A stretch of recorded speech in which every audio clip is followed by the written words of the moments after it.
Bien, buenas tardes a los presentes. Vamos a comenzar la clase de hoy revisando las valoraciones ácido-base. Si hay algún problema de audio, me avisan, si no, sigo adelante.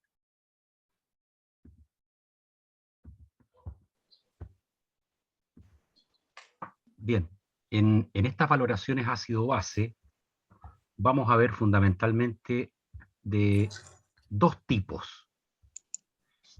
La primera corresponde a valoraciones ácido-base en medio acuoso, que son con las que ustedes han trabajado en los cursos de química, ¿ah? Y es básicamente lo que conocen o deberían conocer. Aquí vamos a hacer un repaso y a sistematizar un poco la materia de valoraciones ácido-base en medio acuoso. Y un segundo tipo de valoraciones ácido-base, que este sí que no los conocen, corresponde a las valoraciones ácido-base en medio no acuoso. ¿Alguien tiene alguna consulta? Porque escuché algo, ¿no? ¿No? Vale. Vamos a comenzar entonces a revisar las valoraciones ácido-base en medio acuoso, que son las que teóricamente ustedes conocen. Y si hay alguna duda, me van haciendo la consulta correspondiente. Bien, y en estas valoraciones las vamos a dividir primero en las acidimetrías en medio acuoso y en las alcalimetrías en medio acuoso. Por eso les dije que es materia que ustedes ya conocen, pero ahora la voy a sistematizar y tal vez simplificar un poco. Vamos primero entonces con las asimetrías en medio acuoso. ¿A qué corresponden estas asimetrías?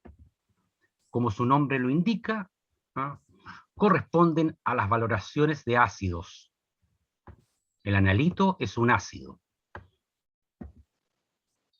Como son acuosos, el disolvente clásicamente es agua, pero como fundamentalmente ahora nuestros analitos van a ser fármacos, y ustedes ya saben, de acuerdo a las propiedades físico-químicas de los fármacos, no todos tienen buena solubilidad en agua.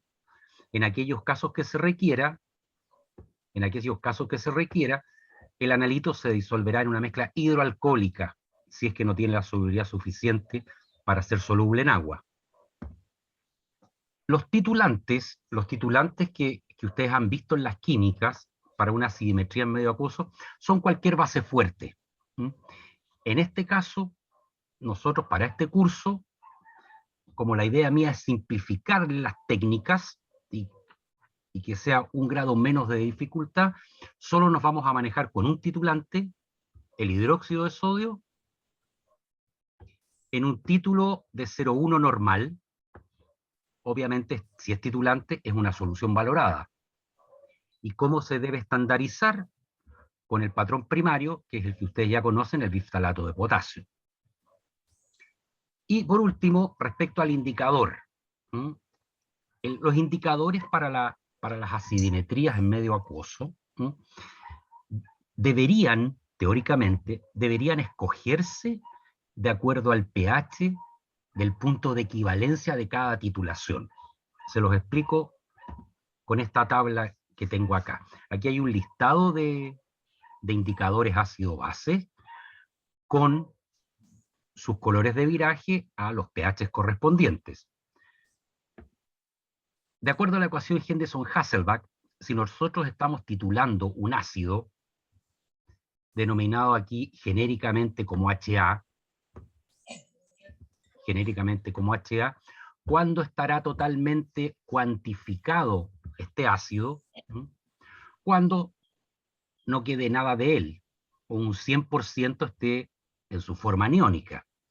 Si uno conoce el pK de la sustancia y va resolviendo la ecuación, va a encontrar que esto ocurre a un pH por sobre 2 unidades del pK de la molécula.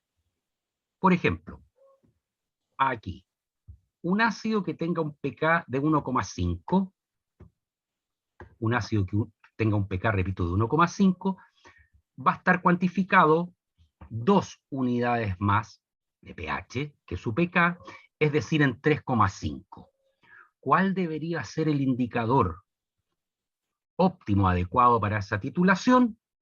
Debería ser el verde de bromocresol. ¿Por qué? Pues porque es el que vira después del punto de equivalencia y más próximo a él. ¿Ok? Otro ejemplo, un ácido de pK3, ¿dónde estará totalmente cuantificado? 2 unidades de pH, es decir, en pH 5. ¿Cuál sería el indicador adecuado a emplear en esa titulación de este ácido de pK3? El púrpura de bromocresol. ¿Por qué? Porque si ustedes se fijan, es el que vira después y más próximo al pH del punto de equivalencia. Ahora, ojo, ustedes siempre deben acostumbrarse a hacer las ecuaciones, porque si hacen las ecuaciones y ven todas las especies en solución, nunca van a tener posibilidad de confundirse. Aquí está una titulación con hidróxido de sodio de un ácido, sigo con la misma nomenclatura, HA, y cuando esté cuantificado el ácido, es decir, ya no quede en su forma no iónica, el primer exceso de hidróxido de sodio que viene en la ureta del titulante, como lo que hay en el sistema no es una solución buffer, ¿cierto? Es la sal del ácido más agua, que es lo que ahí tenemos escrito, la sal del ácido más agua. El hidróxido de sodio, la primera gotita, nos dispara el pH hacia el lado alcalino, Por eso es que nosotros, en las titulaciones acidimétricas, vamos a emplear para todos los compuestos independientes de su pK, la fenoftaleína. ¿Ok? Entonces, ¿estamos cometiendo un error? Sí, estamos cometiendo un error, porque si, por ejemplo, el pH del punto de equivalencia, esperen que se me perdió el puntero para variar, aquí. Si, por ejemplo, el pH del punto de equivalencia era 3, ¿ah? Vamos a tener un error, ¿cierto? Entre 3 y 8. Pero ¿cuál es el cuento? Por eso les dije que lo que íbamos a emplear era hidróxido de sodio 0,1 normal. 0,1. Entonces, la primera gotita en exceso que hace que se nos vaya el pH a 10 u 11 y nos haga virar el indicador, tiene muy pocos miliequivalentes. Entonces, el error por exceso es ínfimo. Distinto es si empleáramos titulantes 1 normal, 2 normal, más concentrados, en que cada gota lleva muchos miliequivalentes de hidróxido de sodio. Ahí estaríamos incurriendo en un error más grande. Pero en este caso, dadas las condiciones específicas que les doy, 0,1 normal, ¿ah? El error se lo cargamos al método y es ínfimo. Entonces, vamos a emplear para la acidimetría en medio acuoso como indicador la fenoftaleína. Siempre, por las razones recién explicadas. ¿Alguien tiene alguna duda respecto a lo que he dicho? Si quieren hacer alguna Profe, consulta, dígame. pero es más que nada por temas de comodidad, como para no empezar a buscar el indicador Claro, adecuado para cada ácido. claro. Es que ¿sabes Ah, lo que ya. pasa? ¿Con quién hablo? D'Angela. ¿Sabes lo que Sí, pasa? Eh, en realidad, yo lo que les voy a pedir es desarrollen un procedimiento para cuantificar X fármacos, ¿ok? Entonces, yo lo que pretendo es limpiar bastante los métodos que se manejen con un indicador, con un titulante, ¿ah? Porque ya es escabroso. No, no es cabroso, le puse demasiado. Se les complica a veces, ¿ah? Viendo la estructura química, discriminar qué técnica emplean. Entonces, si ese es el mayor problema, yo no quiero agregar uno extra. Pero D'Angela, en estricto rigor, claro, ¿ah? Tú, de acuerdo al pK del compuesto, deberías escoger el indicador adecuado. ¿Está claro? sí, gracias. Vale. Sigo. aquí tenemos a la fenoftalina, a su izquierda en la forma ácida y a su derecha en la forma básica, ¿ah? Y que ustedes ya conocen, vira del incoloro al fucsia. Químicamente, ¿cómo es esto? En medio alcalino, uy, perdón, para el otro lado, en medio alcalino se produce la subtracción de los hidrógenos ácidos de tipo fenólico, de fenoftalina, ambos, ¿ah?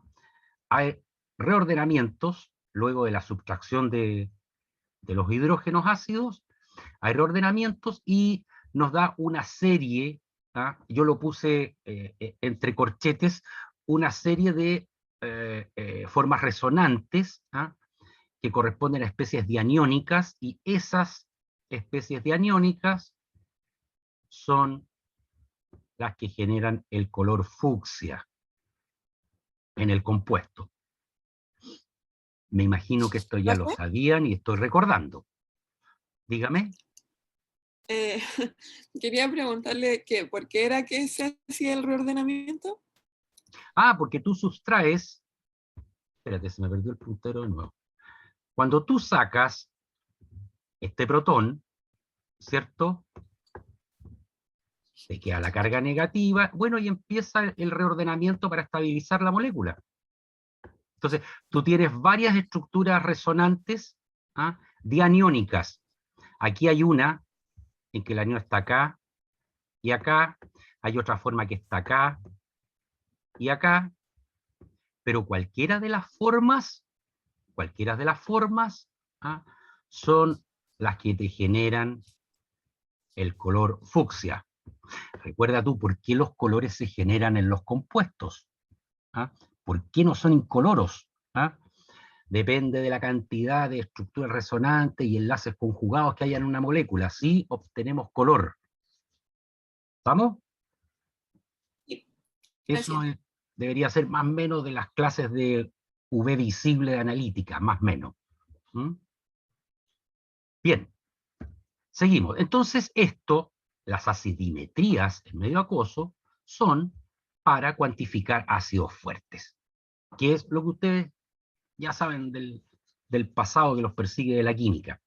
Pero ojo, también nosotros, empleando la técnica de acidimetría acuosa, también podemos emplear esta técnica para cuantificar sustancias que no son ácidas, ¿ah? Sino que son bases débiles, y son las sales provenientes de ácidos fuertes.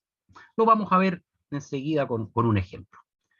En primer lugar, un ejemplo para un ácido fuerte, el ketoprofeno, que tiene un pK de 4,5. Ustedes siempre tienen que acostumbrarse, cuando vean una estructura química, empezar a analizar los grupos funcionales. ¿Ah? Aquí tenemos un carbonilo y aquí tenemos un ácido carboxílico. Bueno, ese ácido carboxílico es el responsable de ese pK 4,5. Bien, disolvemos el analito en una mezcla etanol-agua. ¿Por qué en una mezcla etanol-agua en agua sola? Porque si ustedes miran la estructura química, esto no tiene facha de ser soluble en agua. Agregamos fenoftalina y titulamos con hidróxido de sodio 0,1 normal nuestra solución, que está valorada previamente, ¿cierto? Hasta cuantificar totalmente el ketoprofeno. Esta sería la ecuación. Y el primer exceso de hidróxido de sodio, que nos lleva el pH de la solución al lado alcalino, hará virar el indicador, nuestra fenoftalina, de incoloro a fucsia. Siempre deben acostumbrarse ustedes a establecer la equivalencia entre los ml de titulante y los miligramos de fármaco. Esto lo pueden hacer por un par de reglas de 3, ¿ah? Que simplemente no es otra cosa que volumen por normalidad, el número de equivalentes. ¿Ah? Y en este caso, 1 ml del titulante, que es hidróxido de sodio, corresponderá a 25,43 miligramos de ketoprofeno, ¿Por qué? ¿Por qué? Porque el titulante es 0,1. Entonces son 0,1 miliequivalentes. Corren la coma y les queda 25,43. Se van a acostumbrar a medida que vayamos haciendo los seminarios que eh, eh, esto lo pueden sacar multiplicando el peso equivalente por la normalidad, así para hacerlo en forma rápida. Eso para hacerlo en forma rápida, por el método carretero son un par de reglas de 3. Siempre es clave que ustedes hagan la equivalencia entre titulante y fármaco. ¿Por qué? Porque yo les digo, cuantifíquenme el ketoprofeno. Bueno, ¿y qué cantidad de muestra peso? ¿Cuánto voy a pesar? Bueno, yo sé que si voy a emplear una bureta de 25 ml, más o menos debería gastar 3/4 de bureta, entonces unos 15 ml, más o menos, ¿ah? De titulante. Entonces, si yo conozco la equivalencia, 1 ml de hidróxido de sodio corresponde a 25,43 miligramos de ketoprofeno, los 15 ml que yo quiero consumir de titulante, ml, corresponderán a X miligramos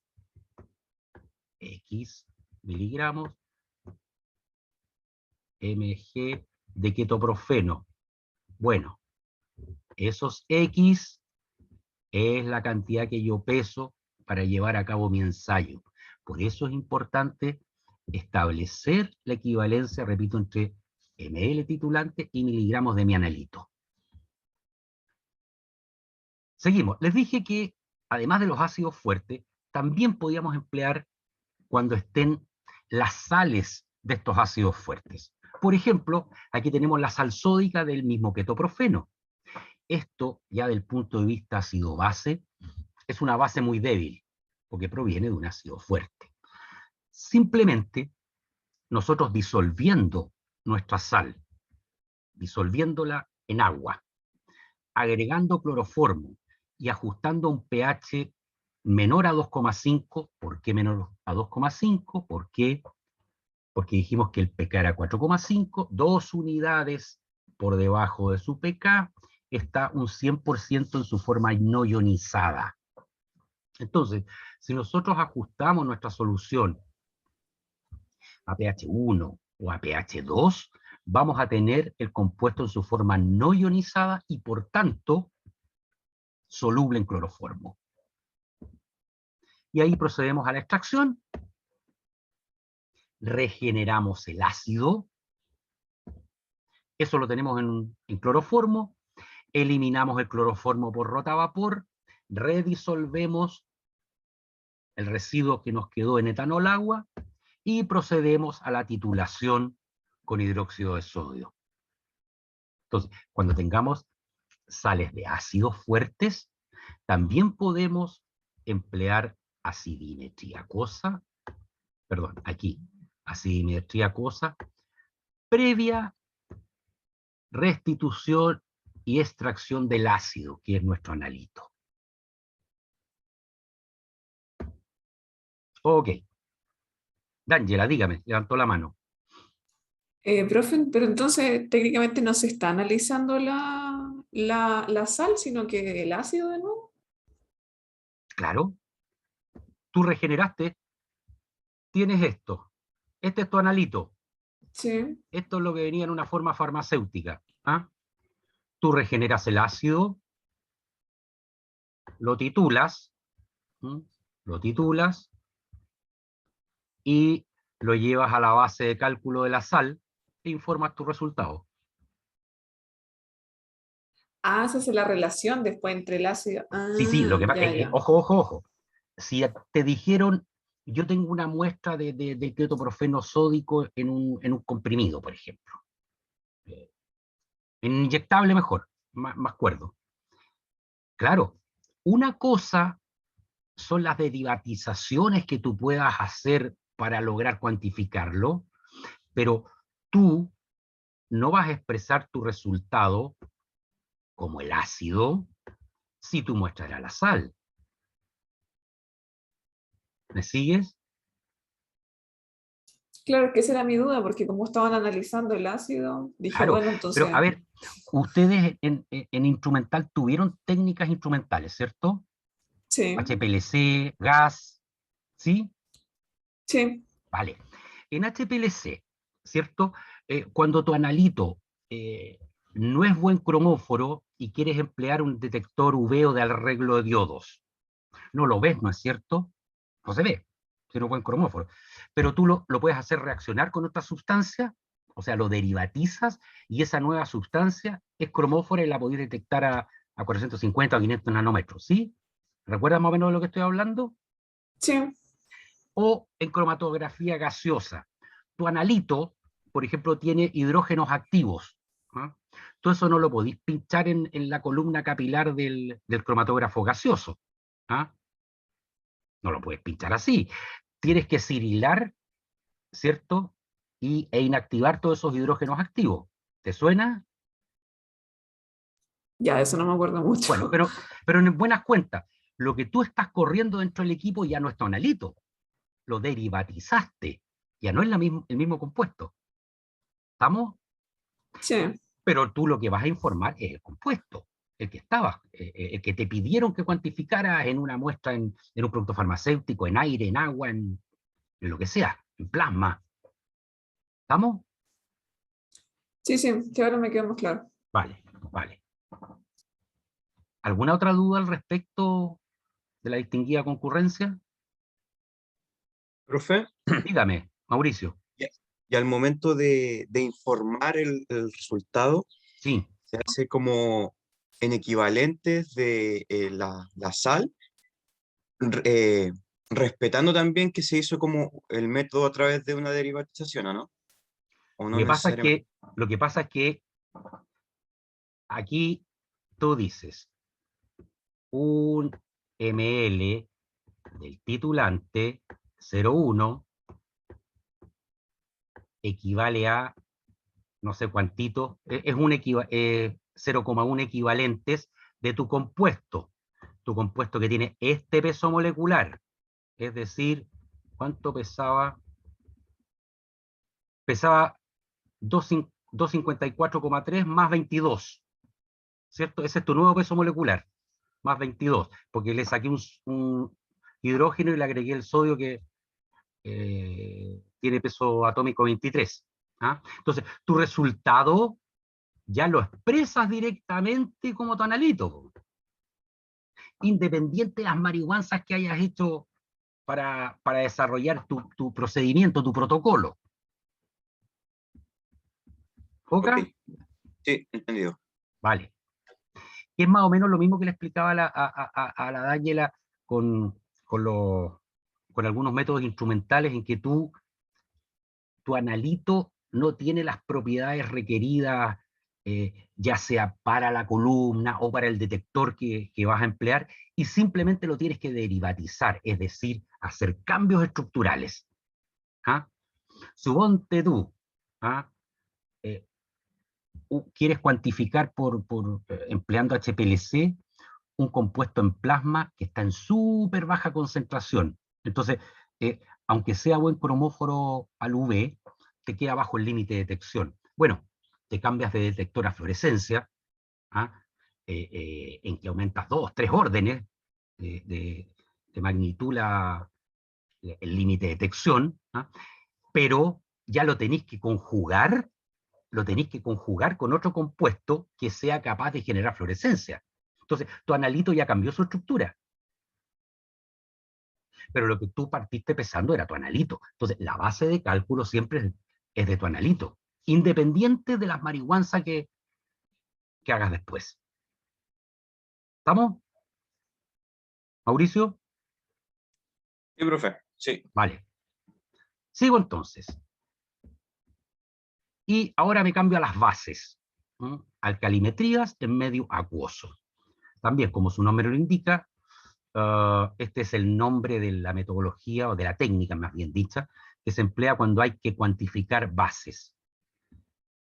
Análogo al anterior, el disolvente será agua cuando se pueda, o si los fármacos a cuantificar no son muy solubles en agua, bueno, habrá que disolverlos en mezcla hidroalcohólica.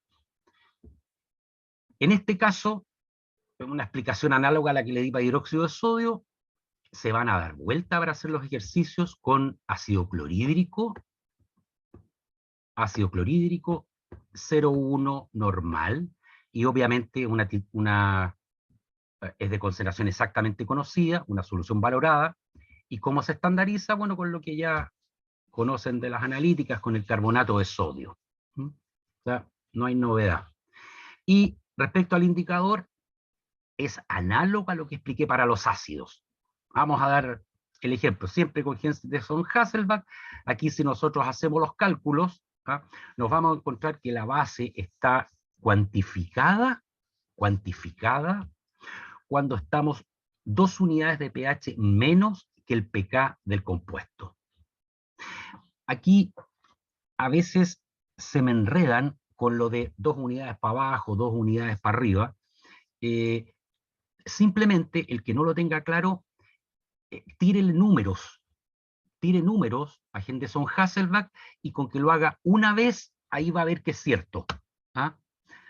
2 unidades para arriba de su pK de un ácido va a estar 100% en la forma ionizada, 2 unidades de pH bajo su pK en un ácido va a estar un 100% en la forma no ionizada. Bueno, entonces puse el ejemplo de una base de pK 10, entonces a pH 8 estará cuantificada. ¿Cuál será el indicador óptimo? Debería ser el azul de bromotimol, que es el que vira después y más próximo. O una base de pK 9, donde estará cuantificada en pH 7. ¿Cuál será el indicador? El púrpura de bromocresol, porque es el que está más cerquita y después del punto de equivalencia. Entonces, del mismo modo, en forma análoga a lo que les conté para la fenoftaleína, para ácidos, aquí para bases, vamos a emplear el rojo de metilo. ¿Ok? Y con ese nos vamos a dar vuelta independientemente del valor de pK de nuestro analito. Entonces volvemos a la diapo, el indicador que vamos a emplear es rojo de metilo. Entonces, para las acidimetrías y alcalimetrías, nos manejamos con un solo titulante y con un solo indicador. Y no nos mareamos, la técnica no debería ser problema. Esa es la idea. Aquí tenemos el rojo de metilo, a la izquierda en su forma básica, a su derecha en la forma ácida, ¿no es cierto? La forma ácida, que es la que le da la coloración roja al indicador, y la forma básica es la que le da el color amarillo al indicador. Esto supongo que tampoco debería ser algo nuevo, en algún momento les pasaron los indicadores para titulaciones ácido-base, y digamos, y cómo funcionan, que no es magia, por algo cambian de color, y es por las estructuras resonantes y el incremento en la conjugación del compuesto. Entonces, al igual que la acidimetría se emplea para ácidos fuertes, la alcalimetría se emplea para bases fuertes. Y, análogo a las acidimetrías, también podemos emplearla para las sales de bases fuertes, Entonces, primer ejemplo, una base fuerte, el propranolol, que tiene un pK de 9,7, ¿debido a quién? Debido a esta amina secundaria alquílica. Pues bien, disolvemos en una mezcla de alcohol-agua, agregamos rojo de metilo y procedemos a la titulación con ácido clorhídrico 0,1. Ahí, cuando lleguemos al punto de equivalencia y al primer exceso de ácido clorhídrico, nuestro indicador rojo de metilo cambiará de color desde el amarillo, en su forma básica, al rojo. Así funciona. Y en este caso, la equivalencia entre titulante y fármaco también será, hay un solo equivalente, hay solo un nitrógeno. Entonces será 0,1 equivalente, lo que corresponde a 25,93 miligramos, ya que el propranolol tiene un peso molecular de 259,3. Pero también podemos emplearlo para sales, igual que empleábamos la acidimetría para las sales de ácido, aquí también podemos emplear la alcalimetría acuosa para las sales de bases. El mismo ejemplo, un clorhidrato de propranolol, lo disolvemos en agua, agregamos cloroformo, ajustamos a qué pH, por sobre 2 unidades de su pK. ¿Por qué? Porque de ahí hacia arriba va a estar un 100% no ionizado y en consecuencia afín con el cloroformo. Entonces, para efectos prácticos, ajustamos a pH 12. Y ahí procedemos con la extracción. Es súper importante el día que ustedes tengan que desarrollar un procedimiento, el pH tiene que ser descrito. 12, 12,5, no sé, pero lo que no puede ser es que ustedes digan, llevo pH alcalino, por ejemplo, que uno ve esas cosas escritas, llevo a pH alcalino. Bueno, por ejemplo, pH alcalino es 8, ¿ah? Y a pH 8, el propranolol no va a ser extraído cuantitativamente, porque una buena parte está en su forma protonada. En consecuencia, como la extracción no va a ser cuantitativa, ¿ah? El método no sirve, no es viable. Eso quiero que lo tengan. Bueno, lo vamos a ir reforzando en los seminarios, ¿ah? Pero esto es como un primer aviso, primera alerta. Entonces, extraemos la base en el cloroformo, ¿cierto? Eliminamos el cloroformo por rotavapor, redisolvemos en etanol agua y procedemos a la titulación de la base en forma análoga a la diapo anterior. Titulamos con ácido clorhídrico y rojo de metilo. Entonces, estos métodos ácido-base, en medio acuoso, ya vimos que pueden ser empleados tanto para ácidos fuertes como bases fuertes, como sus sales, pero previa extracción y regeneración del ácido o regeneración de la base. ¿Ok? Eso no representa mayor complejidad, pero también podemos emplear esto para derivados de ácidos y de bases, o sea, sustancias que no son ácidos ni son bases. ¿Y a qué me refiero? Específicamente nosotros podemos emplear estos métodos ácido-base para ésteres y para amidas, es decir, derivados de base y derivados de base, pero que ya no son ni ácidos ni base. Ésteres y amidas. Vamos con los ésteres. Vamos al primer ejemplo, el latanoprost. Siempre deben hacer análisis estructurales. Latanoprost. Alcohol primario, alcohol primario, alcohol primario, eso no tiene carácter de ácido base ninguno. ¿Y qué me queda aquí? Un éster. Esa es la única función que me va quedando. Entonces, cuando tengamos un éster, o dos ésteres, en una molécula, ¿qué hacemos? Disolvemos en un volumen exactamente conocido, un volumen, repito, exactamente conocido de hidróxido de sodio 0,1 normal, solución valorada, y calentamos a reflujo por 1 hora. ¿Qué va a ocurrir ahí? La hidrólisis del éster. La hidrólisis del éster para generar la sal sódica correspondiente al ácido, agüita,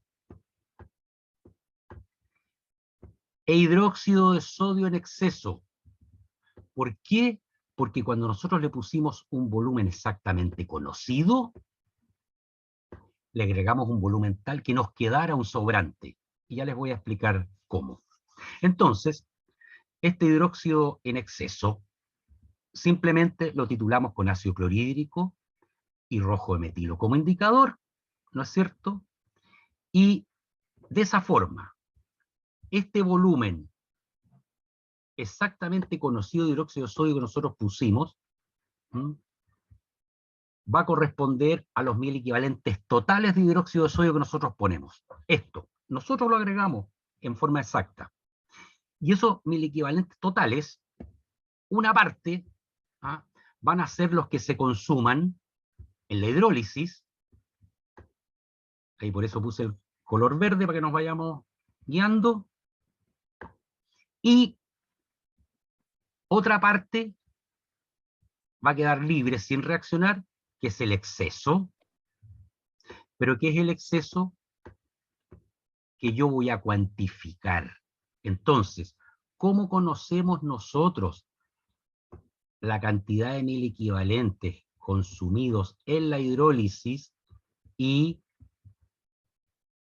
que son estequiométricamente equivalentes a la cantidad de mi analito? Bueno, restando la cantidad de hidróxido, de mil equivalentes de hidróxido de sodio que yo puse, menos lo que había en exceso que yo titulé con el hidróxido, con el ácido clorhídrico. Con esa resta, entonces, nosotros encontramos la cantidad de mil equivalentes de hidróxido de sodio y que corresponden a la cantidad de analito. ¿Ok? Entonces, la pregunta es, ¿y cómo sé yo qué volumen tengo que poner? ¿Por qué? Porque yo sé primero que yo establecí mi equivalencia. Un ml titulante, como tiene una sola agrupación éster, un ml titulante va a corresponder a 43,26 miligramos del latanoprost. ¿Ok? Ya. Ahí yo digo, un ml equivale a 43,26. Un ml. Yo quiero pesar para gastar 10 ml. 10 ml X. Ese X va a ser la cantidad a pesar, que serán alrededor de 432,6. ¿Sí? Entonces, si yo dije, voy a pesar 432,6, ¿ah?, para que me gasten 10 ml de hidróxido de sodio, pero yo tengo que dejar en exceso para retotitular. ¿Cuánto quiero dejar libre? ¿15? Vale. Entonces, 10 más 15, pongo 25. 25 ml es el volumen exactamente conocido que yo pongo. De manera que 10 se me gasten en mi muestra y 15 me queden libre en exceso para yo titularlo con el ácido clorhídrico. Yo me lo doy. Yo me lo doy. ¿Está claro? ¿Se entiende? Profe, No, Sí, diga. dos cosas. En el fondo, uno los elige. Claro, uno los Y elige. el, Ahora, perdona. Uno los elige, pero no podía elegir cualquier cosa. O sea, si normalmente lo que ocupamos son buretas de 25. Eso yo creo, no hay ya, ocupado otro tipo de bureta en la facultad, ¿cierto? creo que Entonces, no. si tú vas a ocupar una bureta de 25, no te podéis dar que te sobren 30, porque no tenéis bureta. Claro. Tampoco, Profe, pero para. Tampoco te puedes dar que te sobren 2 ml, salvo que me digas que vas a ocupar una microbureta. ¿Estamos? sí. Eso. Lo Entonces, que quería preguntarle era si es que el que uno deja para el exceso tiene que ser mayor al otro. No implica. No implica. El otro, como le llamas, el otro fundamentalmente va a depender del peso molecular del compuesto, o, del peso equivalente. ¿Ah? A lo mejor podrías tener 3 funciones ésteres, y ya el peso equivalente va a ser peso molecular partido por 3, y eso te va a variar la cantidad de ml a consumir. Depende. Ya. ¿Ah? ¿Alguna otra consulta? Lo mismo, porque parece que había varias dudas. profe, entonces, Sí, en suma, sí. va a depender esto de los ML de las características de nuestro laboratorio, de nuestro implemento, además, si es que O tenemos la sea, cantidad necesaria. ni siquiera tanto de las características, y tú sabes que siempre son buretas 25. ¿Ah? Ya. Y sabéis de analítica que te dijeron que el mínimo error es donde te quedaba a la altura del ojo, que era 3/4 bureta. Y esos son 15 ml. Mm, ¿Te suena? ya. Sí, sí. Eso. Entonces, unido a lo que me preguntaban, que yo les decía, sí, pero ojo, vamos, me dice, el volumen que sobra va a ser mayor. No, depende del peso equivalente. Entonces, aquí lo quiero colgar de nuevo con lo que dije antes, hacer siempre el análisis estructural. Aquí la idea es que ustedes deben entender lo que hacen, no aprendérselo de memoria. Si ustedes no están comprendiendo lo que hacen y se lo aprenden de memoria, por ejemplo, cada vez que vean un éster en su estructura, van a hacer este procedimiento, si es que no entienden. Pero, por ejemplo, miren, yo al latanoprost le voy a hacer un cambio chiquitito. Y va a ser poner un nitrógeno ahí. ¿Me siguen? ¿Lo están viendo? Al latanoprost le puse un nitrógeno en la cadena. Vale. Peso, hago lo mismo, disuelvo, ¿ah? Y a la hora de los cubos, resulta que yo tengo mi hidróxido de sodio en exceso, pero además en mi analito tengo esta base fuerte. ¿Sí? Esta amina. Entonces, va a haber una competencia entre esa amina y el hidróxido de sodio por el ácido clorhídrico. Y el pobre rojo metilo, o cualquier otro indicador que ocupáramos, ¿ah? No va a ser capaz de discriminar, ¿ah?, cuando termina de consumir uno y empieza a consumir el otro. ¿Ok? Entonces, por ejemplo, en esa estructura en que yo le puse un nitrógeno, este método ya no se puede emplear, no sirve, no llegan a ninguna parte. ¿Está claro? Entonces, siempre no se aprendan las cosas de memoria. Ah, veo un éster y hago esto. No, un momentito, analicemos la estructura completa.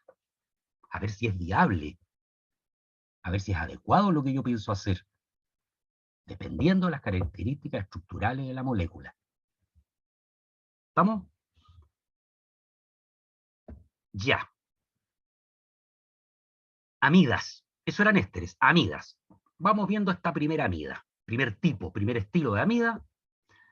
Disolvemos en lo que sea adecuado, dependiendo de la estructura química en realidad. Le agregamos un volumen exactamente conocido de hidróxido de sodio, calentamos a reflujo por 1 hora, hacemos la ruptura hidrolítica, se nos genera la anilina, ¿cierto? Y la sal sódica del ácido, más un exceso de hidróxido de sodio, el cual titulamos con ácido clorhídrico y rojo de metilo. Esto es análogo al éster. Es la misma cuestión. Algo importante.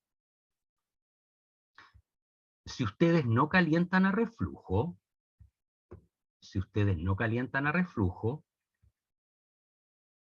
no hay ruptura. ¿Ok? Es decir, disolver en un volumen exactamente conocido de hidróxido de sodio, no hay ruptura. Están disolviendo en medio alcalino nomás. Pero por más lábil que fuera la amida, la ruptura no va a ser cuantitativa. Entonces el método no va a funcionar. Les estoy dando tips a la hora de escribir los procedimientos. Los métodos deben funcionar, deben ser viables en su totalidad. Bien. Hice aquí, por eso les dije, no aprenderse de memoria, sino comprender lo que se está haciendo. ¿Ah? Aquí no he hecho otra cosa que dar vuelta a la amida. Di vuelta a la amida. Y vamos a hacer el mismo procedimiento, disolvemos en un volumen exactamente conocido de hidróxido, calentamos reflujo por 1 horita, y estos son los productos que se me generan.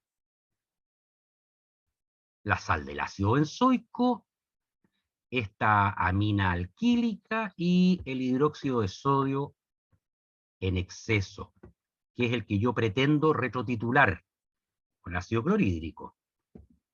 Pero tengo dos bases fuertes que se pelean por mi ácido clorhídrico titulante. Y ni el rojo de metilo ni ningún otro indicador es capaz de discriminar entre ambos.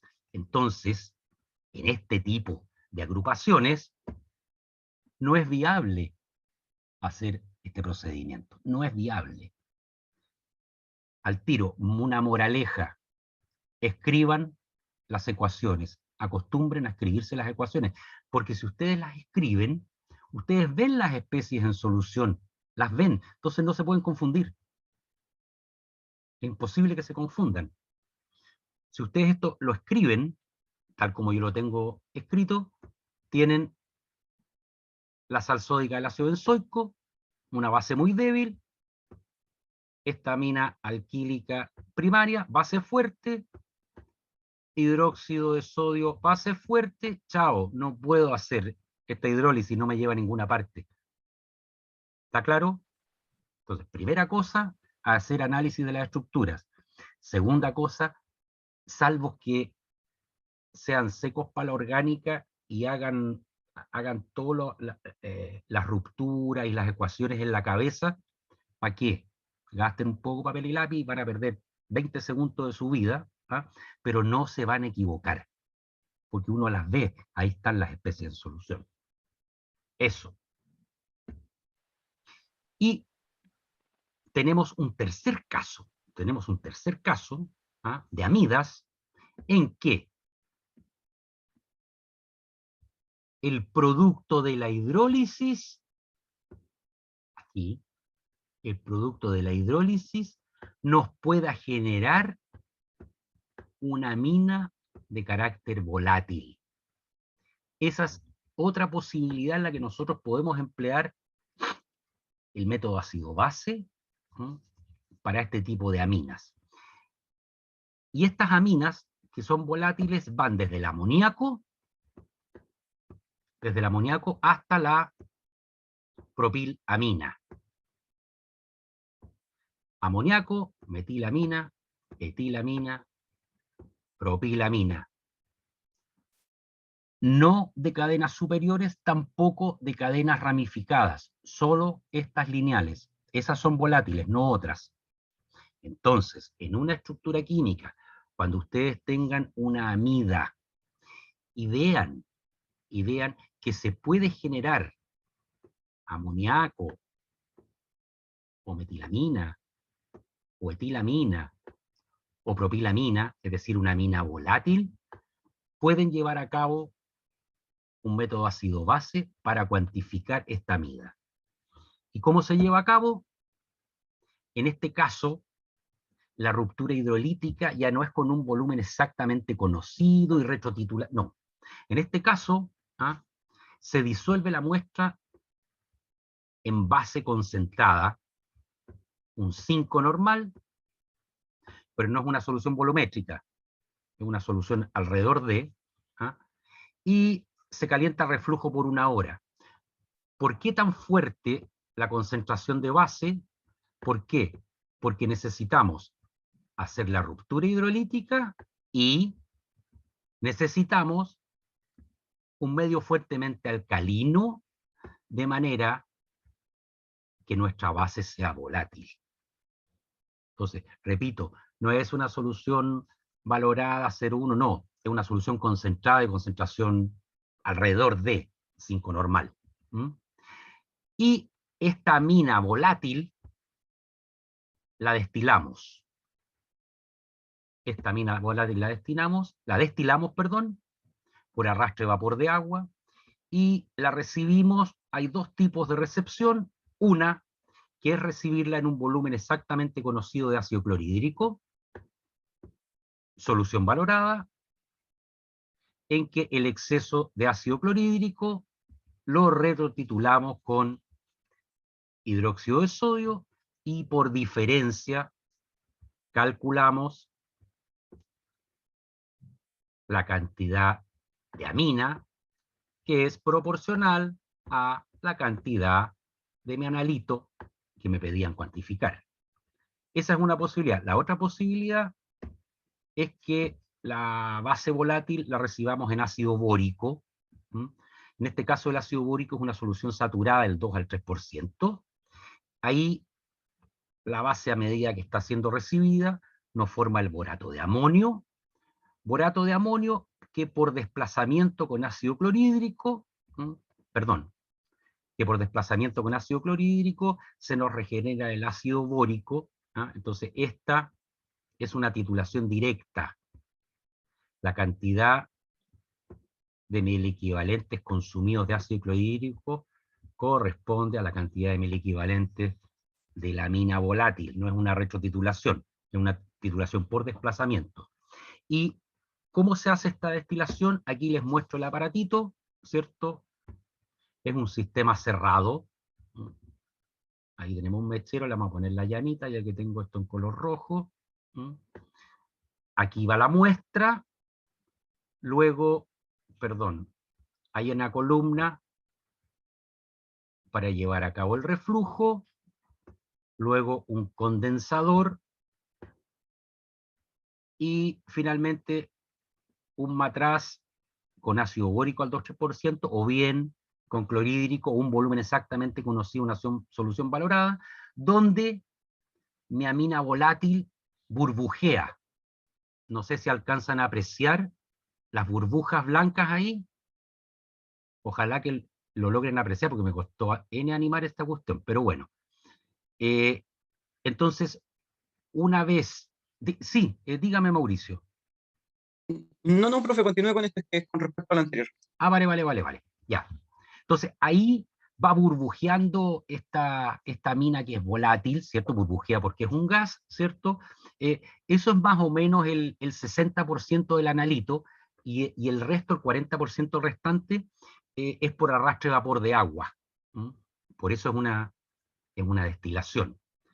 Entonces, esas son las especies en solución: el borato de la base, ¿cierto? O el clorhidrato, y el ácido clorhídrico en exceso, que lo vamos a retitular. Y esto, como ya les comentaba anteriormente, en el caso de recibir en bórico, es una titulación directa por desplazamiento, ¿no es cierto? Se nos regenera el ácido bórico. Y en el caso de recibir en clorhídrico 0,1, el exceso que no reaccionó se retrotitula con hidróxido de sodio, y por diferencia se calcula la cantidad de analito. En ambos casos, el indicador a emplear es el rojo de metilo. Maestro, ¿qué me quería consultar? Ya, se supone que nosotros hicimos la titulación de la amina volátil, ¿verdad? Sí. ¿Podríamos haber hecho la titulación al benzoato de sodio también que quedó? No, O no sé, no. ¿no? ¿Sabéis por qué? Porque, ¿por qué tienes que destilar? Porque aquí adentro el balón, escribe las especies que tienes. Tienes una melcocha más o menos importante. Lo que está en ese balón ya no podía hacer nada con ello. A lo mejor, si tú quisieras cuantificar ese benzoato de sodio, llevándolo a pH 1, extrayéndolo con cloroformo para cuantificar el ácido benzoico, pero al volumen que tú tienes aquí adentro, te aseguro que la extracción no va a ser cuantitativa. Recuerda, el día que te pasaron extracciones, líquido-líquido, era clave el volumen. Cuando tú trabajas a volúmenes grandes, pierdes eficiencia en la extracción. ¿Recuerda? Sí. Ya, entonces... Es más engorroso. Sí, Siempre este lado de acá. o sea, mira, si no importa lo engorroso, si a veces las técnicas son súper engorrosas, el tema es que funcionen. ¿Ok? Entonces, si tú quieres extraer el ácido benzoico de aquí, que hay como 300 ml, y de ácido benzoico quizás cuánto hay, 100 miligramos, la extracción para que sea cuantitativa va a ser muy difícil, muy difícil. Ese es el tema. Es un tema de cuantitatividad, no de cuán engorroso sea. Porque este sistema, no es que sea engorroso, es una lata, pero funciona, es cuantitativo. Esas extracciones a volúmenes inmensos cuesta mucho darles una cuantitatividad. Ese es el punto. ¿Estamos, Mauricio? Ok. Vale. Todo lo que... hay dos participantes, me informan aquí, que levantaron la mano. Bastián, veo a uno. Maestro. Profe, a mí me Sí. quedó una duda en Diga. el ejemplo cuando tenía el éster y Sí. le añadía en la molécula un nitrógeno, una amina. Claro. Usted mencionó de que el procedimiento no se podía llevar a cabo, ¿cierto? No, porque mira, tú cuando tienes un éster, haces una hidrólisis alcalina y la base que no reaccionó la titulas con ácido clorhídrico y por diferencia calculas tu analito. ¿Sí? ¿Hasta ahí vamos bien? Sí. Sí. Vale. Pero en el caso en que tu molécula tenga ese nitrógeno básico, ¿ah?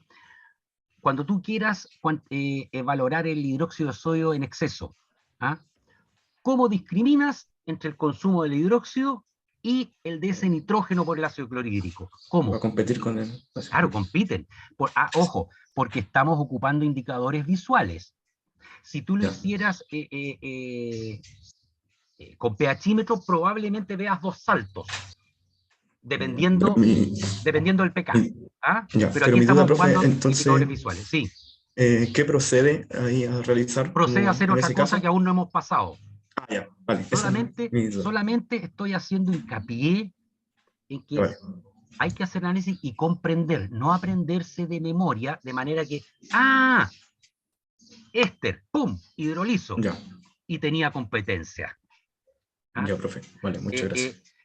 Porque a veces, ¿sabes qué pasa, maestro? A veces se mecanizan mucho. Se mecanizan. Y a mí muchas veces me escriben los procedimientos, pesarme no menos de 10 comprimidos, moler, llevar a polvo fino y pesar una cantidad X y disolverlo en chuta, y era un inyectable, pues.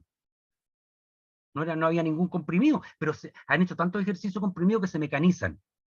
Entonces, vamos analizándolo poco a poco, y cada ejercicio, cada problema es un mundillo en sí. ¿Ok? ¿Otra persona había levantado la mano?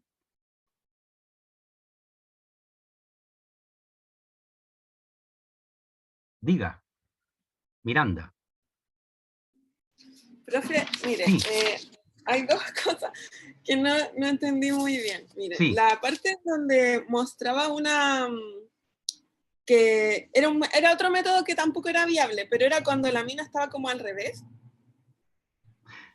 Miranda, lo que tú tienes que hacer es siempre escribir las ecuaciones de manera que tú veas las especies. Entonces, si tú quieres cuantificar por retrotitulación un ácido clorhídrico en exceso, por ejemplo, en exceso, pero en tu sistema hay un ácido fuerte carboxílico, eso no lo puedes hacer.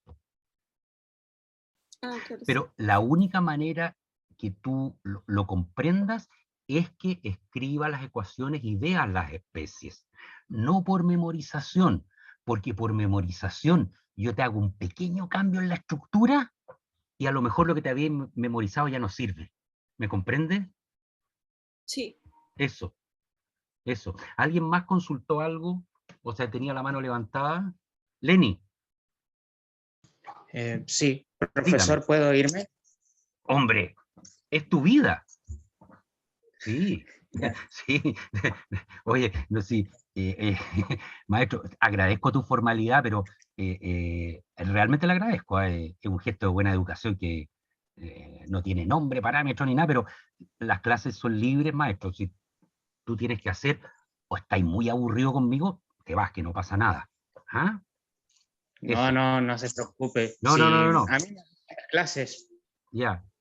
Oye, Ya. entonces, yo ahora terminé con todo lo que es acidimetría y alcalimetrías acuosas, es decir, para ácidos y bases fuertes. Y me queda comentarles ahora qué hacemos con los ácidos y las bases débiles.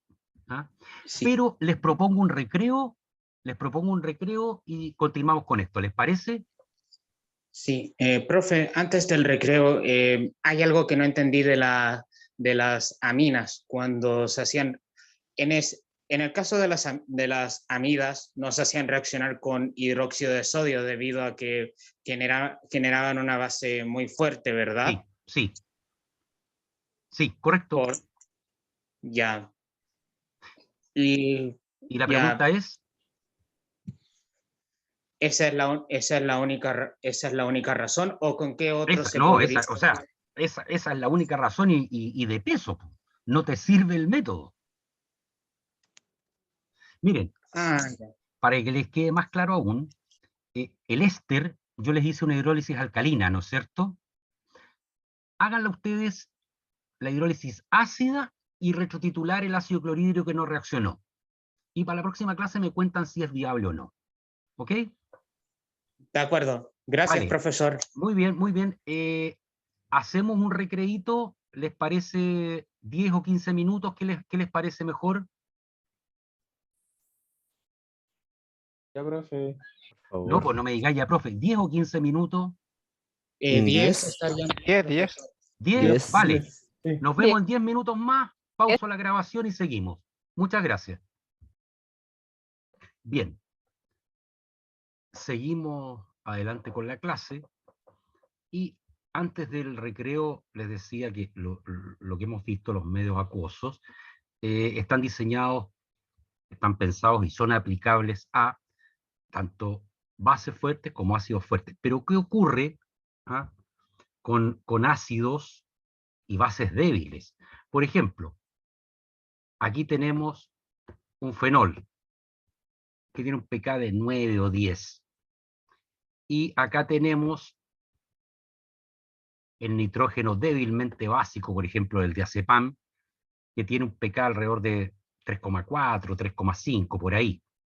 ¿Qué ocurre en estos casos? Ácido o base fuerte, débil. El producto iónico del agua, ¿cierto? Ustedes saben, a menos 14, entonces tienen de la menos 7 tanto de hidrogeniones como de hidroxilos. Entonces, por ejemplo, para el caso de un fenol, es más fuerte la contribución ácida del agua que la del propio analito. O, en el caso del diazepam, es más fuerte la contribución básica de los hidroxilos del agua que del propio analito. Entonces, estos ácidos tan débiles y bases tan débiles no las podemos cuantificar por medio acuoso, puesto que el agua interfiere. Entonces, en esos casos es que se emplean las valoraciones ácido-base en medios no acuosos, es decir, medios exentos de agua. Entonces, se emplean disolventes que tienen la capacidad de exaltar y diferenciar la acidez de ácidos, y otros disolventes que tienen la capacidad de exaltar la basicidad de las bases en este medio no acuoso. Entonces, vamos a ver en estas valoraciones ácido-base en medios no acuosos, en primer lugar, la acidimetría en medio no acuoso, y en segundo lugar, la alcalimetría en medio no acuoso. Y vamos con el análisis más o menos análogo a lo anterior. La acidimetría en medio no acuoso será para analitos de carácter ácido, y son muchos los disolventes orgánicos que se pueden emplear, fundamentalmente son bases orgánicas. Ahora, nosotros para efectos de este curso vamos a trabajar solo con uno, la NN-dimetilformamida, o DMF, que se abrevia. DMF, dimetilformamida. Con ese disolvente nos vamos a dar vuelta para hacer todos los ejercicios de acidimetría en medio no acuoso. Como titulante, se podría emplear cualquier base muy fuerte. Existen los hidróxidos de alquilamonio, las sales sódicas de metóxido de sodio, metóxido de potasio, metóxido de litio. Lo que vamos a emplear, lo que tienen ustedes que manejar para este curso, va a ser el metóxido de sodio, que es el que tengo escrito acá, metóxido de sodio 0,1 normal.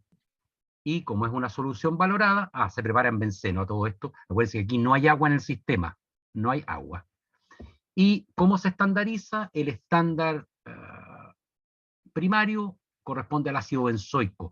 Con ácido benzoico se estandariza el metóxido de sodio.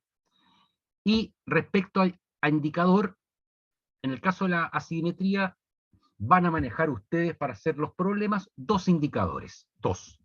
El primero, cuando su analito cuando su analito tenga un pK que no rebasa el valor de 7, ojo, aquí en medio acuoso, cada vez que hablemos de pK, es algo referencial, puramente referencial, por el que en el medio no acuoso ya no existe el pK. Son conceptos dados para agua. Tampoco existe el pH. ¿Ok?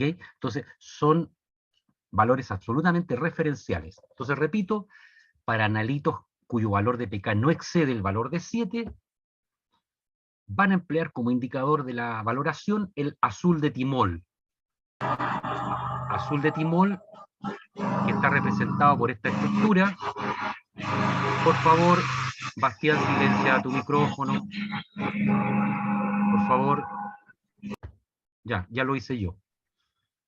Entonces, esa es la estructura química del azul de timol, ¿ah? Y que vira del amarillo al azul desde su forma ácida a la básica. Y para analitos ácidos hasta pK11, es decir, ácidos débiles tipo fenol, ¿no es cierto? Hasta 11, el indicador que van a emplear es el azovioleta. Azovioleta, cuya estructura está ahí representada y que vira desde el rojo en su forma ácida al azul en su forma básica. Entonces, para ácidos, repito, cuyo valor de pK en agua no rebasa 7, empleamos azul de timol, y para aquellos superiores, o sea, aún más débiles, empleamos azovioleta. Repito, son valores referenciales. En estricto rigor, nosotros podemos emplear cualquier indicador ácido-base de los que estaban en el listado que puse al comienzo de la clase. Pero, ¿qué ocurre? En medio acuoso, ustedes, de acuerdo a los pK de los indicadores, saben exactamente a qué pH va a virar. ¿Ah? Aquí no. Como ya no existe el concepto de pK, como ya no existe el concepto de pH, la selección del indicador es absolutamente empírica. Es absolutamente empírica. Entonces, incluso los colores que uno maneja en las tablas que están dados para agua no siempre son los mismos colores de viraje en el medio no acuoso. Repito entonces, la selección del indicador es absolutamente empírica. Por eso es que no pueden seleccionar el que les dé la gana, sino que se tienen que manejar con estos dos. Azul de timol para ácidos más fuertes, azovioleta para ácidos más débiles. Vamos a ver con el ejemplo la estandarización de la base, con una ecuación, el ácido benzoico, disolvemos en dimetilformamida, agregamos el indicador, se nos forma la sal sódica del ácido benzoico, el benzoato de sodio, y metanol. Y el indicador nos virará, como ya está comentado, de amarillo a azul. Eso es para ácidos. Entonces, dos indicadores, esa sería como la novedad del año. Aquí vamos a emplear dos indicadores. Ácidos más fuertes, ácidos más débiles. Vamos a la alcalimetría ahora. Obviamente va a ser empleada para analitos de carácter básico. En este caso el disolvente, pese a que hay muchos ácidos orgánicos que son adecuados para ser empleados en alcalimetría en medio no acuoso, ustedes se van a dar vuelta solo con este, ácido acético glacial. Solo ese. Titulante, el titulante que se emplea es el ácido mineral más fuerte que existe, que es el ácido perclórico, y el título siempre 0,1. Siempre los títulos en las metodologías que yo les estoy pasando son de 0,1. El ácido perclórico va preparado en ácido acético, recuerden, aquí no hay agua. ¿Y cómo se estandariza el ácido perclórico? Con biftalato de potasio. Como indicador, ya les dije que para los ácidos podría ser cualquiera, sí, podría ser cualquiera, pero como es algo absolutamente empírico, aquí se van a dar vueltas solo con uno, que es el cristal violeta. Entonces, todas las bases que quieran valorar en medio no acuoso, se va a emplear este indicador, azovioleta, nada más.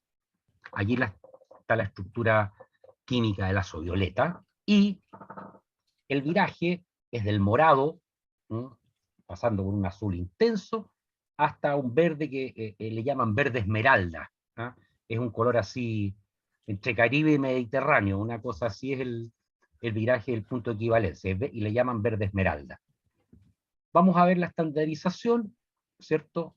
Que este patrón primario, el biftalato de potasio, se disuelve en ácido acético glacial, indicador cristal violeta, se titula con ácido perclórico, ¿no es cierto?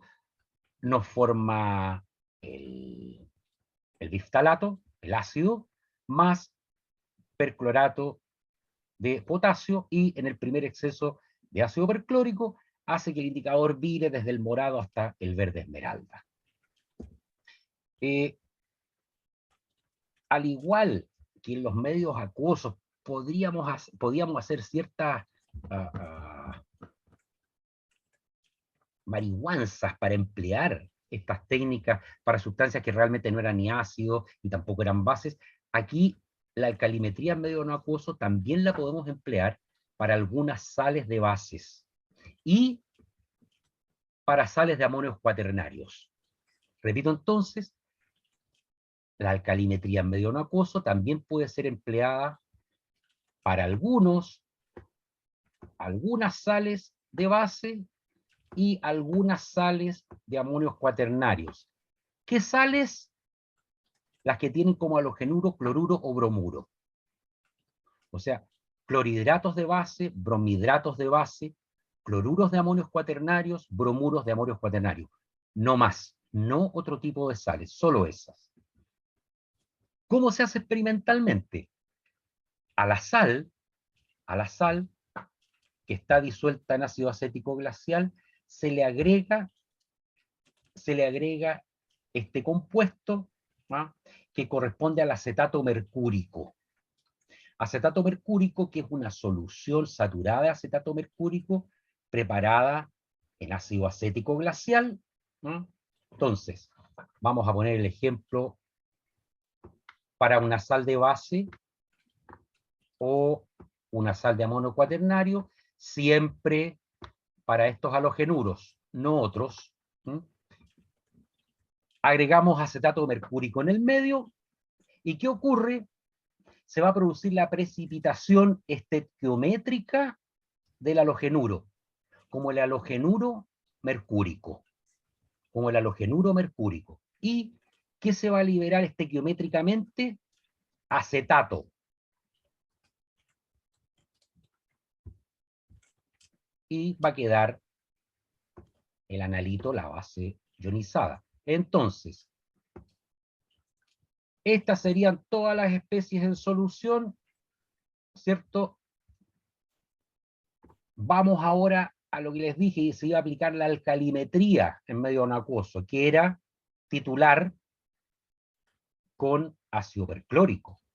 Y ustedes, al haber hecho las ecuaciones y ver todas las especies, la única base que hay en el sistema es el anión acetato. No hay otra base. Entonces, el perclórico que viene de la ureta no le queda otra que reaccionar con la única base que hay en el sistema, que es el acetato, ¿cierto?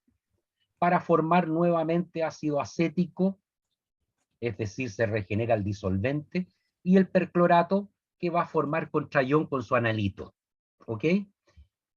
Y como este anión acetato se liberó estequiométricamente en función de la cantidad de halogenuros, y la cantidad de halogenuros, ¿cierto?, son proporcionales a la cantidad de analito, directamente se calcula la cantidad de analito a cuantificar en la valoración. Siempre, repito, no van a ocupar otro indicador, cristal violeta. Viraje del morado al verde esmeralda. Repito, los halogenuros son cloruro y bromuro.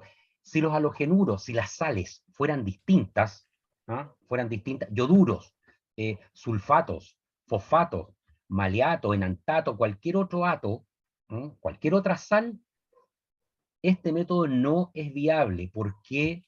Porque porque la sal mercúrica va a tener un KPS tal, que no va a ser totalmente insoluble. Entonces siempre va a haber un equilibrio, nunca vamos a llegar a término. Entonces, desde el punto de vista analítico, no va a ser cuantitativo. ¿Ok? Repito, este método solo se puede emplear cuando el contraión, el halogenuro, es cloruro o bromuro. Cuando tiene otro tipo de sales, como las que están descritas acá, sulfatos, fosfatos, maleatos, lo que sea, para emplear una alcalimetría hay que restituir la base, así como lo vimos en la alcalimetría en medio acuoso. ¿Ok? Eso, se debe restituir la base, desde su sal, y dependiendo de las características de esa base, si es fuerte, se hará por alcalimetría acuosa; si es débil, se hará por alcalimetría no acuosa. Aquí les quiero hacer un comentario importante. Las acidimetrías no acuosas y las alcalimetrías no acuosas están pensadas para ácidos muy débiles y para bases muy débiles. Pero obviamente, si en este sistema no acuoso uno es capaz de cuantificar un ácido tan débil como un fenol, si en el sistema hay un ácido fuerte, obviamente que lo cuantifican. Eso, por favor, quiero que lo tengan súper claro. Si en el sistema hay un ácido fuerte y un ácido débil, y ustedes deciden hacer una acidimetría no acuosa, cuantifican el débil y con mayor razón el fuerte. Es más, primero consume el fuerte, después el débil y después vira el indicador. ¿Ok? No quiero que lo vayan a pensar aparte. Lo que tenga fuerte no me consume por medios no acuosos. No, consume primero incluso. ¿Ok? Eso es una salvedad importante que, bueno, la vamos a ir reforzando en el seminario en cuestión. ¿Ok? Y para ir terminando, les quiero mostrar esta estructura. ¿Qué tenemos aquí? Un carboxilo, es decir, un ácido fuerte, y una amina primaria, es decir, una base fuerte. Entonces, si uno llega y la mira, dice, feliz de la vida, yo esto lo podría cuantificar o por acidimetría acuosa o por alcalimetría acuosa. Lo titulo con hidróxido, el carboxilo, o bien, titulo con ácido la amina. Pero aquí tenemos el problema de las interferencias. Si yo titulo con hidróxido de sodio ese ácido, ¿no es cierto? Ese ácido, tengo esta base en competencia. ¿Ok? Tengo dos bases fuertes. El hidróxido, se me perdió el puntero para ver, aquí está. Tengo dos bases fuertes, el hidróxido de sodio y esta amina primaria, que se están peleando por este protón. Entonces, como no hay indicador capaz de discriminar entre ambos, no se puede hacer. Para la otra función lo mismo. No es viable la fenolftaleína. Y para la otra función lo mismo. Si yo quiero cuantificar con ácido clorhídrico la base, ¿cierto? Esa base, tengo la competencia con este ácido fuerte. Por lo tanto, tampoco es viable.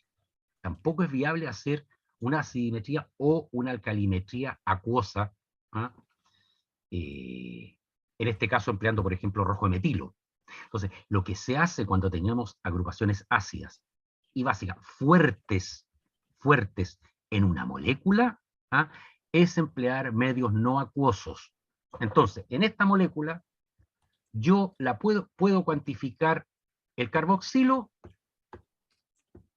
titulando con metóxido de sodio por una acidimetría no acuosa. O bien, si quiero, puedo titular este grupo amino, una alcalimetría no acuosa, con ácido perclórico. Con ácido perclórico. Uno u otro.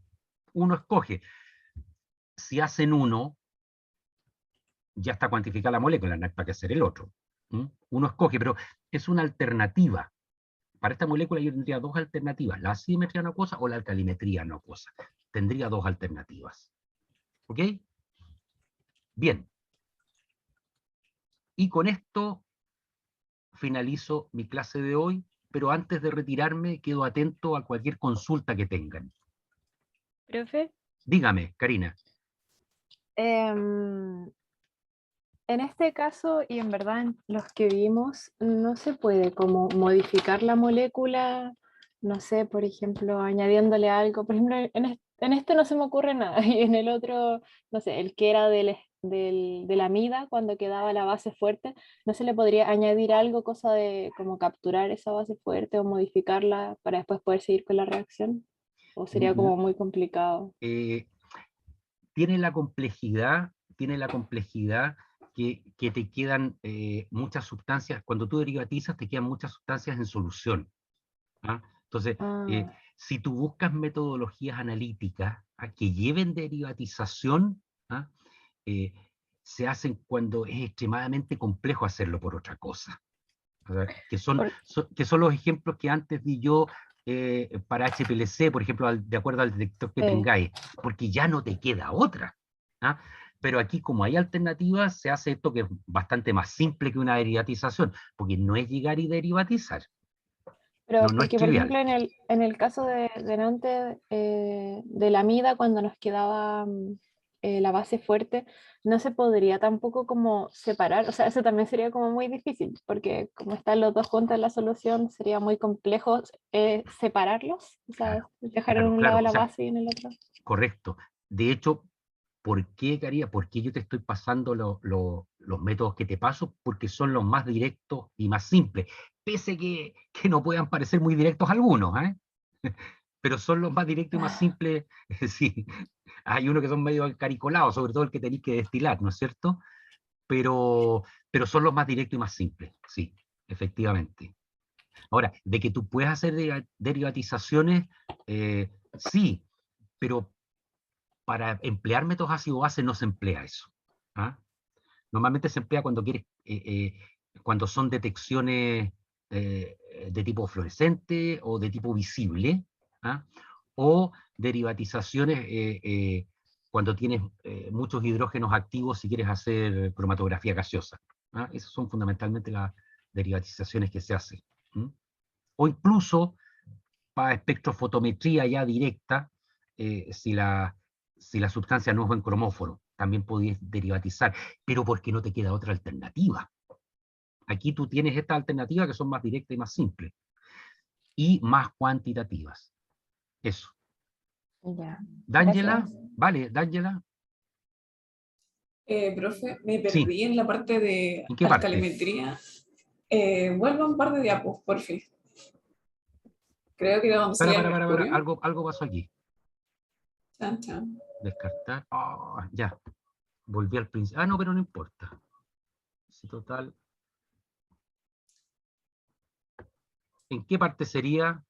¿Dónde salía el mercurio? ¿Aquí el acetato mercúrico? Ese mismo. Sí, es dime. que no entendí qué tenía que ver ese ahí, el mercurio. Como que me anduve perdiendo ya, sí. en esta Mira. Escucha. Yo voy a hacer una alcalimetría no acuosa. Es decir, voy a valorar una base con ácido perclórico. ¿Estamos? Sí. Ya, ok. Mi analito, voy a buscar la pluma, mi analito puede ser un halogenuro de amonio cuaternario o un clorhidrato o bromihidrato de la base. ¿Estamos? ¿D'Angela? Aquí el amonio es un ejemplo nomás. Ejemplos de analito. Ejemplos de Ya. analitos. ¿Ah? Entonces, esto es una sal. ¿Sí? Una sal neutra. Y esto es una sal también. Una sal ácida. ¿Estamos? Aquí no hay ninguna base. Y yo voy a hacer una alcalimetría. Ya. ¿Ok? Vale. A tu analito, cualquiera de los dos, disuelto en ácido acético glacial, tú le agregas una solución saturada de acetato mercúrico. ¿Qué va a ocurrir cuando el acetato mercúrico reaccione con cualquiera de las dos sales? Va a precipitar el halogenuro, como el halogenuro mercúrico. ¿Ok? ¿Estamos? ¿Me sigues? Es como para descubrir la base. Ya, eso. Entonces, ¿qué ocurre? Pero cuando precipitó el halogenuro, ¿cierto? como el halogenuro mercúrico, liberó estequiométricamente acetato. Se me perdió para variar el puntero, aquí está. ¿Ah? Liberó acetato. ¿Cuánto acetato liberó estequiométrico la cantidad de halogenuro? Y el halogenuro es estequiométrico a la cantidad de analito. Entonces, por eso que tú, bueno, y después el acetato lo titulas con el perclórico, ¿ok? Entonces, tú en tu equivalencia dices 1 ml de ácido perclórico 0,1 molar, equivale a tantos equivalentes de tu analito. De tu analito. Todo esto, espérate, pluma, la vamos a poner un color negro. Todo esto es parte del método. Es parte del procedimiento, pero no participa en la final. Al final, ese es tu titulante y ese es tu analito. O ese. ¿Estamos? Lo que pasa es que tú estequiométricamente lo hiciste. Eso. Por eso que solo sirve cuando el halogenuro es cloruro bromuro. Si las sales de otra especie, el precipitado con mercurio no es insoluble. Entonces hay aquí un equilibrio, en consecuencia no es cuantitativo y se te va a las pailas la titulación, por eso no lo puedes emplear.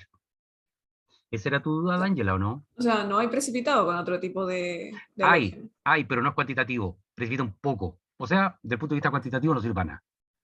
Ya, pero entonces, para como aclarar, se cuantifica el precipitado y aparte No, la titulación no. no, el precipitado nada que ver. Precipitado, y mira, incluso te lo borré. Sí. Eso es parte del procedimiento experimental. El punto es que tú, cuando disuelves tu muestra en ácido acético glacial, agregas acetato mercúrico, se te va a formar un precipitado. Eso va ocurriendo dentro de tu matriz de reacción. Y tú desde la bureta empiezas a titular con ácido perclórico. ¿Qué estáis titulando? El acetato que se liberó. Esa es la única base que hay. No hay otra. Y ese acetato es estequiométrico al halogenuro. Y ese halogenuro es estequiométrico a tu parte orgánica, digamos, de la sal. Entonces tú dices, 1 ml de ácido perclórico tanto normal es igual a los equivalentes, ¿cierto?, de tu analito. Eso es lo que estáis cuantificando. Analito. Chuta que escribo mal. Eso, analito. ¿Estamos, Ángela? Sí, ahora ya ¿Segura? me aclaré. Sí, de verdad. Ya. Mira. Gracias. Escucha, con que hayas entendido un poco nomás, ya está bien porque nos queda la parte de ejercicio con la guía. Ahí se va a ir reforzando. Así que, tranqui. ¿Alguna otra consulta?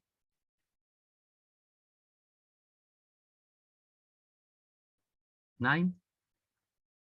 Bien. Entonces, si no hay más consultas, yo los dejo. Les agradezco su asistencia y participación.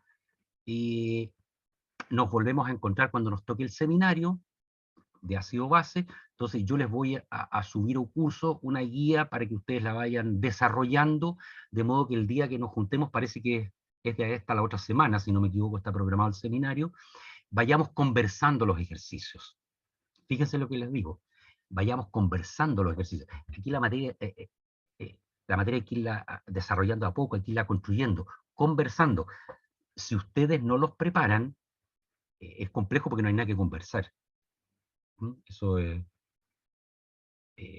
como un mensaje subliminal que les estoy dando. Bien, los dejo entonces, nuevamente les deseo una buena semana y nos vemos en el seminario de ácido base. Así que estén muy bien. Chao a todos y gracias por la asistencia. Chao, profe, cuídese. Chao, Chao, igual, gracias. Pascual, Profe. igual, que estén bien. Profe, Chao, Chao. profe. Bye bye, chao. ¿le puedo decir algo? Diga, ¿Me diga. escuchó? Sí, no, Sí, sí, es sí. que había harta gente que comentaba que no leía el chat para eso No. y que si podías subir la clase prontito por lo mismo repasarla y empezar a preparar Sí, pues sí, las dudas. por eso estoy grabando, po. Eso nomás. Por eso estoy grabando, para subirla, sí, lógico. La clase la subí anoche, eso sí, ¿ah? Ahora va el video. ¿Mm? Ya. Muchas gracias, profe, que esté muy bien. Igual Pascual. Ya, ahora sí que me voy. Chao, chao, que estén bien. Gracias, profe. Que esté bien. Chao. Chao, profe, cuídese. Adiós. Igual, que chao.